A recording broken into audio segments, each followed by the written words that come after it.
Con Antonia Petra Cascales se completa el listado de premiados CODAPA de esta edición de 2011, pero la ceremonia no ha acabado todavía. Nos faltan las palabras finales que, a modo de conclusión, pronunciará el consejero de Educación de la Junta de Andalucía, don Francisco Álvarez de la Chica.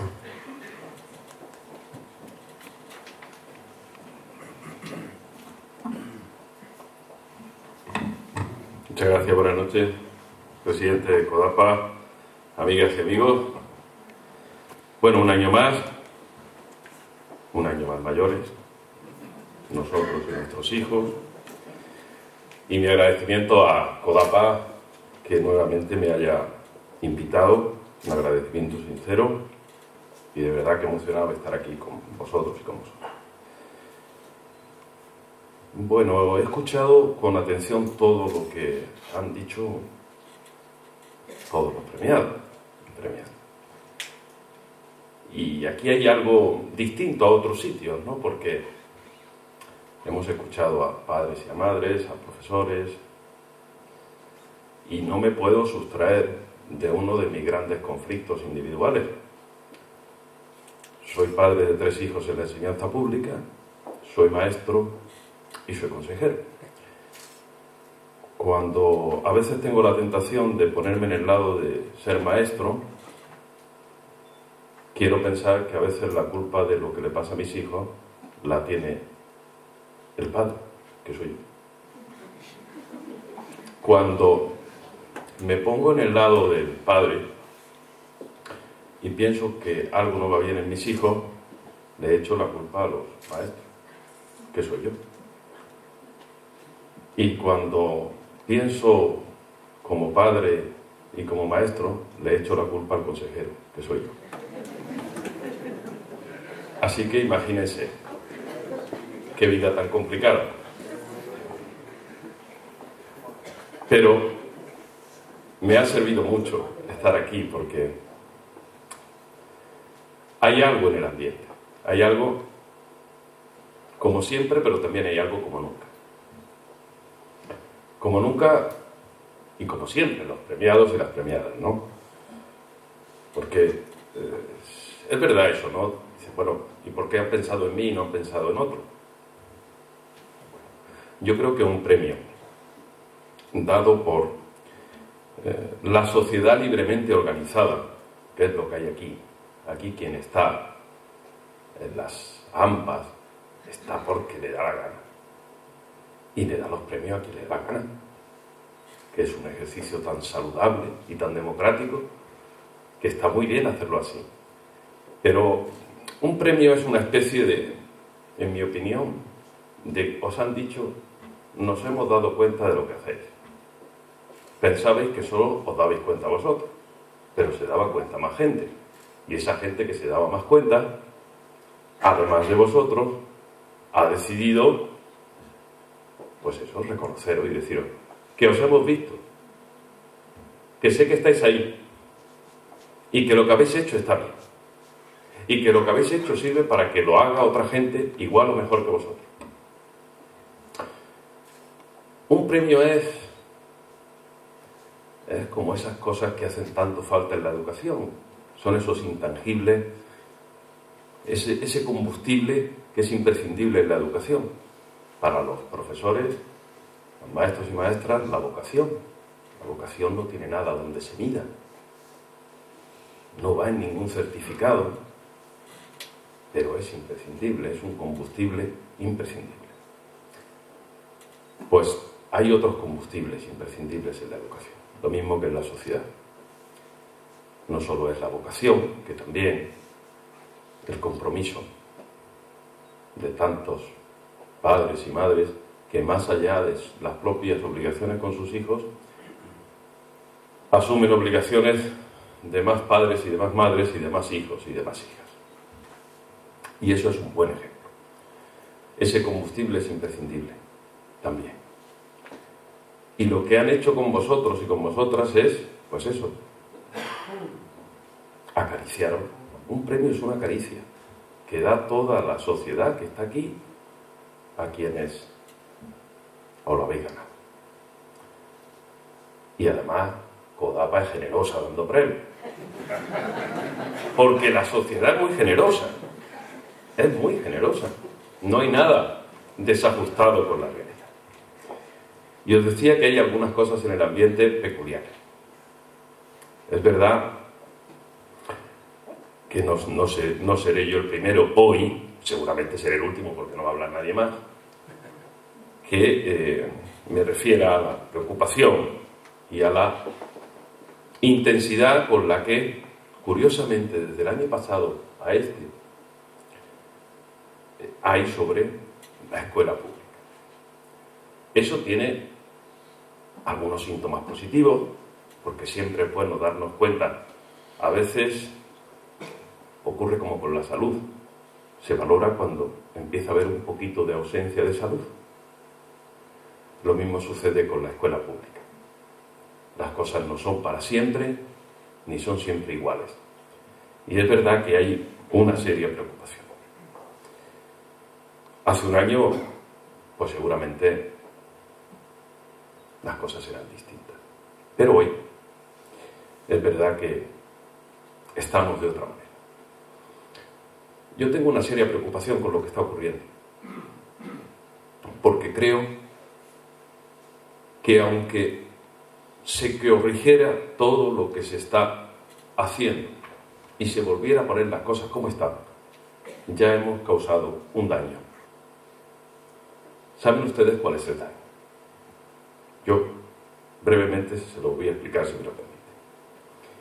El daño es en la educación quedarse uno como está, que es lo que está pasando ahora. Es decir, casi empezamos a dar por bueno que vuelvan las cosas a ser como eran. Pero si es que en educación eso es ir hacia atrás.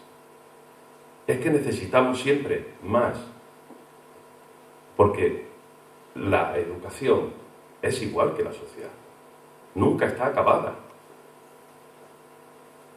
Ahora les contaré algo sobre la memoria de los últimos 30 años, que creo que nos va a ser útil. Pero si hace 30 años, cuando la tarea de los que nos precedieron, de los que estaban ahí, de los que estamos aquí, de los que están ahí, era dar un puesto escolar a cada niño que no lo tenía.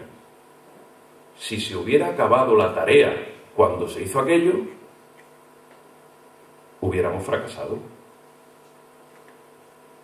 Porque después vinieron más cosas. Tuvimos que integrar de forma admirable la discapacidad. Tuvimos que dar servicios educativos que nunca se habían soñado en aquellos años. El plan de apertura de centro. ¿Ustedes piensan que alguien en el año 80 pensaba que el bilingüismo iba a ser algo que formara parte de la educación? No, ¿verdad? Luego, lo peor que le puede pasar a la educación y a la educación pública es que estemos a la defensiva.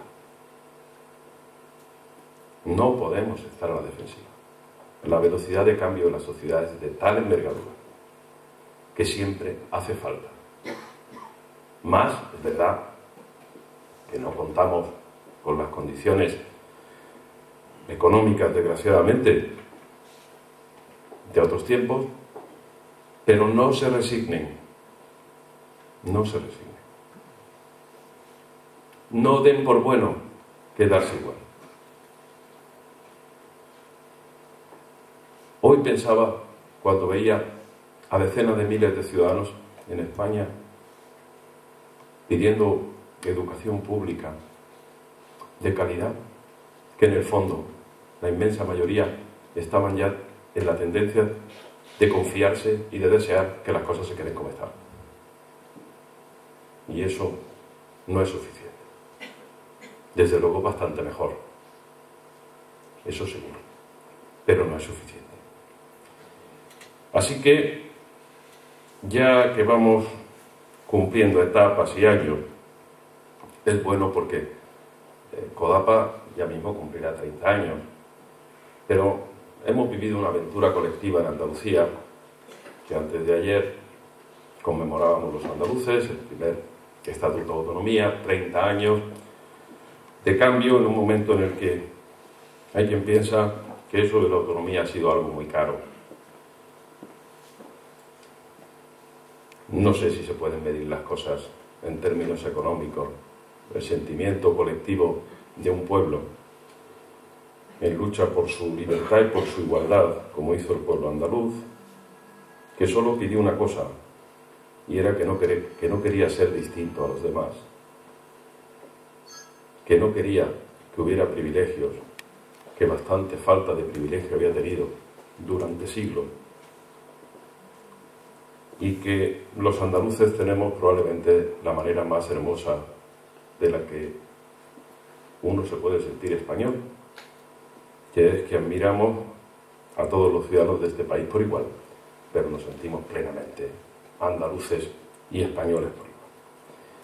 Pues les decía que esos 30 años han sido en buena medida culpa de ustedes, y de muchos más. No ha sido de personas individuales por altísimas responsabilidades que hayan tenido o porque su pueblo les haya encomendado las tareas más importantes de conducir el gobierno. No. Lo que ha hecho Andalucía lo han hecho los andaluces. Y 30 años, que es prácticamente la vida de CODAPA, la vida de la educación como derecho en Andalucía, nos permite ver, mirando un poquito hacia atrás, tomar conciencia, aunque solo sea para la autoestima, de lo que hemos hecho y para no perder de vista la tarea tan importante que nos queda por hacer, probablemente más aún de la conseguida hasta ahora. Pero fíjense, aquellos andaluces del año 80, de los que algunos de ustedes estarían con cierto protagonismo, partíamos de una situación de desventaja clamorosa. Y curiosamente esa ventaja en muchos aspectos hoy ha desaparecido. Pero en otros no. Miren, en el año 81, Andalucía tenía un 12% de analfabetismo, el doble que España. Pero si lo quieren, tenía 4 veces más que tenían los madrileños y 6 veces más que tenía el País Vasco. Además, aquí el analfabetismo tenía una peculiaridad aún más severa. De cada 4 andaluces que no sabían leer, 3 eran mujeres. Hoy ese indicador es semejante al resto del país. Y eso ha sido obra de los andaluces. Es posible que entonces no conviniera a muchos que esos resultados 30 años después se parecieran, pero lo hemos conseguido. Por entonces, de los 2 millones de analfabetos que había en España, Andalucía tenía algo más del 30%. 1 de cada 3 analfabetos del país era andaluz. También 1 de cada 3 emigrantes que salía de España era andaluz. ¿Ven la relación? Por eso no era sencillo el trabajo y el recorrido que hemos hecho. Y por eso aún nos quedan más tareas pendientes que a los demás. No es sencillo acortar eso, porque tampoco es sencillo mirar un poco más hacia atrás. Porque eso que pasaba en el año 80 pasaba porque habían pasado otras cosas antes. Porque habían pasado cosas y porque no habían pasado cosas. Fíjense, cuando empezó este siglo, el 20, este es el 21, anterior, en España 1 de cada 2 ciudadanos era analfabeto. Pero en Andalucía, es decir, un 50%, pero en Andalucía había un 72%. Qué curioso que el récord de toda España mantenido durante todo el siglo lo tenían las provincias de Jaén, Granada y Almería, con casi un 76%. Bueno, pues cuando eso sucedía, en esta España que entonces ya llamaban a algunos grande y libre, pero olvidaban que era desigual. En Álava, la tasa de analfabetismo era del 21%. 76 a 21. Es el tiempo de nuestros abuelos. No hace tanto tiempo. Hace muy poco tiempo. Y por eso nos enfrentamos a una tarea extraordinaria, para la que tenemos que seguir manteniendo esfuerzo de recursos y de compromiso. Fíjense, está aquí mi buen amigo, el representante de los directores de secundaria, que va a reparar seguro en este dato que le voy a dar. En el año 81 estudiaban secundaria en Andalucía 165.000 chavales. Había más niños entonces en edad de estudiar que hoy, había más población que hoy. ¿Saben cuánto estudian hoy? 508.000. Pero si la distancia se ve en eso, fíjense en este dato. En aquel entonces había 7.248 profesores. 7.248. ¿Saben cuántos hay hoy? 47.795. Ahí ha habido un gran cambio, que aún no hemos concluido. Y el gran cambio, el que no es deseable pero puede venir, es que las cosas vuelvan a parecerse a aquel tiempo, donde quienes más probabilidad tenían de ir a la universidad a estudiar medicina era el hijo del médico, o a ser ingeniero el hijo del ingeniero, o a ser abogado el hijo del abogado.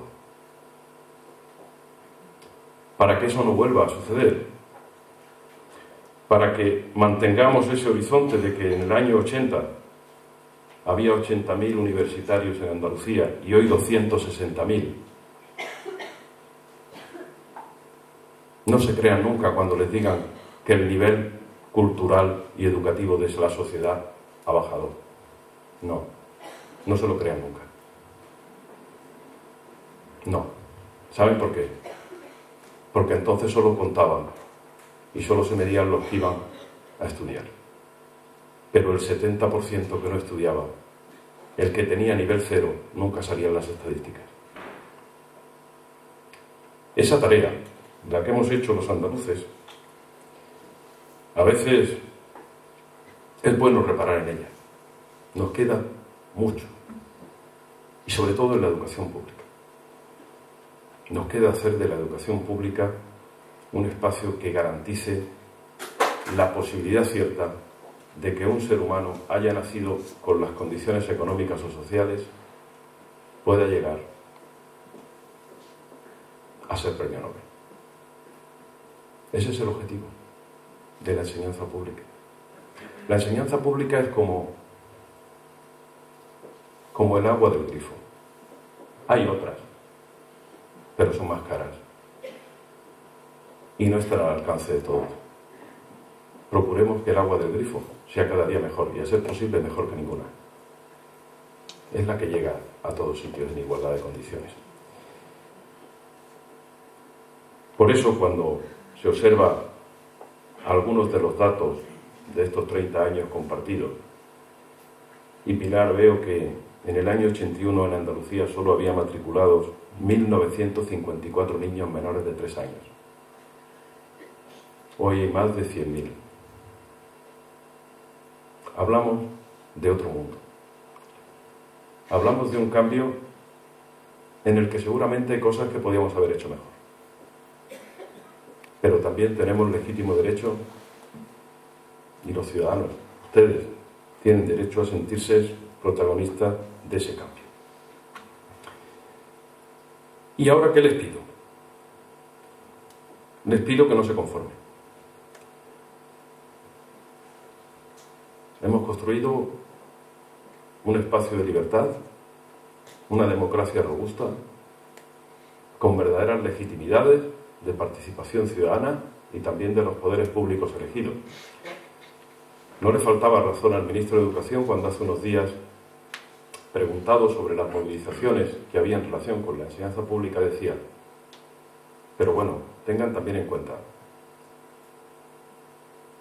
que quienes están tomando esas decisiones tienen la confianza recién revalidada por los ciudadanos, que se le acaban de dar hace 3 meses o 4 en las urnas. Si la democracia tuviera si pudiera medir la intensidad, parecería razonable que en el inmediato posterior de un refrendo electoral los niveles de legitimidad deben ser mayores que al final de ese proceso, al menos en términos emocionales.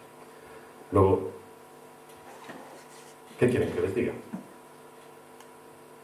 Que eso es lo que hay. Y la tarea no es sencilla.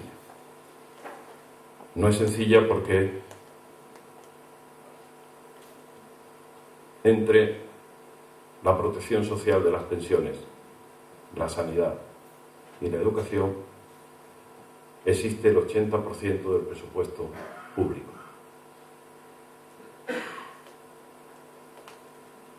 Luego, es un espacio, todo eso es un espacio muy suculento para coger o para aminorar.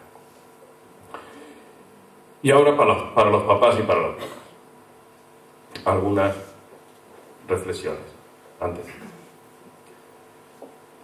Sé del trabajo imprescindible que supone para la enseñanza, para la educación, el compromiso de los padres. Difícilmente un chico o chica tendrá éxito sin la implicación y el convencimiento de los padres. Háganle caso a sus profesores.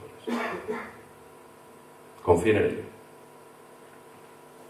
Hoy he dicho esto siempre, hoy puede sonar distinto, pero lo he dicho siempre. Ustedes saben de hijos, pero ellos saben de alumnos. Y si se encuentran unos y otros, irá mejor. La confianza en los profesores es otro de los combustibles indispensables en la educación. Necesitan la vocación, pero necesitan también el respeto y el cariño de la sociedad. Su tarea no es sencilla, es más bien casi inverosímil, muy difícil. Cualquiera de ustedes que tenga un par de hijos, o a veces con solo uno, saben que cuando un fin de semana lo tiene mal, les da el fin de semana, ¿verdad? Pues calculen por probabilidad cuántos niños pueden tener en un día malo en una clase de 30. 3 o 4. Pues a esos también hay que educarlos. Y hay que estar a la altura. Luego no es fácil. No despachemos esa idea que intenta colarse en la sociedad de que los profesores son unos privilegiados que trabajan muy poco. A veces, cuando se produce una falta de respeto de un alumno o profesor, hay algo más importante detrás y más doloroso. Es que probablemente ese alumno no respeta a su profesor porque sus padres tampoco enseñaron a respetarlo y porque probablemente tampoco ese alumno respete a los padres. Por eso la tarea de los padres es tan importante. Y yo quiero organizaciones de padres y madres que, sin haber perdido de vista su tarea de exigir y de reivindicar, que es vuestro derecho y vuestra obligación, mejoras para la enseñanza de vuestros hijos, sin perder de vista que las reivindicaciones muchas veces o la mayoría de las veces son materiales. A veces es fácil movilizarse contra una gotera, más fácil movilizarse contra una gotera que contra el fracaso escolar que hay en algunos de los centros a los que lleváis vuestros hijos. Y yo digo que no dejéis lo uno, pero empecéis también a hacer lo otro. Yo pongo como ejemplo, porque me ha pasado a mí, acercarme a recoger a mis hijos al colegio y a veces tener la tentación de preguntar antes cómo ha comido que qué ha aprendido. A veces estamos los padres más preocupados por la comida de nuestros hijos que por lo que aprenden. Y la comida se puede arreglar. Lo que aprenden mal es muy difícil. La educación pública necesita organizaciones de padres y madres metidas hasta las cejas en esa auditoría social que requiere la educación de forma cotidiana, sabiendo qué se puede hacer por mejorar el resultado de la educación y la tarea que desarrollan cotidianamente los profesores. Hay que reivindicar hacer obra, por supuesto, hasta ahí podríamos llegar. Y porque mejore la calidad y porque arreglemos el patio, pongamos las canastas, sí, pero les diré, si hiciéramos todo eso, podría ser que no mejorara nada. Lo verdaderamente relevante de la educación es el factor humano. No es mejor un padre y una madre porque atienda a sus hijos y en su casa tenga una piscina climatizada y un salón de 50 metros con televisión de 3 dimensiones, o porque le provea de todas las marcas caras que haya al alcance de su economía. La calidad entre las relaciones de un hijo y un padre o una madre son intangibles, no se puede medir por esas cosas. No se queden solo en las cosas materiales, preocúpense de las cosas materiales, desde luego, pero métanse a fondo en qué pasa en los centros y cómo se puede mejorar. Pregúntense sin ninguna dificultad ni mala conciencia si en el centro de sus hijos los profesores que enseñan a leer son los más competentes para ello. Pregúntenselo y pregúntenlo, porque debe ser así. Esos no son temas ajenos a los padres y a las madres. El gran salto que queda aún en la participación democrática de la educación es que todos sepan de todo y todos opinen de todo, porque eso hará más fuertes a los profesores, con mayor liderazgo, con mayor aceptación y apoyo social. No nos desentendamos de lo que pasa en los centros. A veces yo lo descubro, siempre digo, siempre viene la gente a pedirme cosas materiales y qué pocas veces viene la gente a pedirme ayuda para barajar el fracaso escolar. ¿Por qué será? ¿Por qué será que es fácil ver manifestaciones por no sé qué factor material de cualquier cosa que están bien y hacen encender la luz roja en la administración para corregirlo? Pero acuérdense de esto, las herramientas con las que saldrán sus hijos de los centros educativos no son esas, porque no se van a llevar las canastas, ni se van a llevar los utensilios de cocina, ni se van a llevar cualquier aspecto material. Se van a llevar lo que se lleven como personas y el conocimiento que les haga libres y felices el resto de sus vidas. Y a veces de eso no nos ocupamos demasiado.